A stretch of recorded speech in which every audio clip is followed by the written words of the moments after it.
Hi అండి. నమస్తే అందరికీ. ఈరోజైతే నేను సమ్మర్ స్పెషల్ మామిడి ఆవకాయ పచ్చడి అయితే పడుతున్నానండి. దానికోసం మామిడికాయలను శుభ్రంగా కడిగేసుకొని, తడి లేకుండా తుడుచుకొని, మనకి కావాల్సిన సైజులో ముక్కల్లా కట్ చేసేసుకోవాలి. నాకైతే 2 కప్పులు మామిడికాయ ముక్కలయినియండి.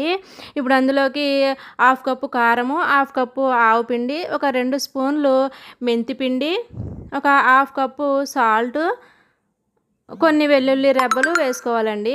ఇందులో కొద్దిగా ఆయిల్ వేసుకొని మొత్తం కలుపుకోవాలండి. నేను వేరుశనగ ఆయిల్ అయితే తీసుకున్నాను. మొత్తం అంతా ఈ విధంగా కలిపేసుకోవాలండి. కలుపుకున్న తర్వాత ఒక జాడీ గానీ, గాజు సీసా గానీ తీసుకొని అందులోకి అడుగున కొద్దిగా ఆయిల్ వేసుకొని, మనం కలిపిన ఈ పచ్చడంతా కూడా అందులోకి పెట్టేసుకోవాలండి.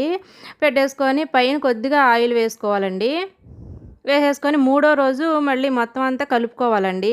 ఈరోజు పచ్చడి పట్టాము అంటే రేపాగి ఎల్లుండి కలుపుకోవాలండి. అంతేనండి. మామిడి ఊరగాయ పచ్చడి అయితే రెడీ అయిపోయింది.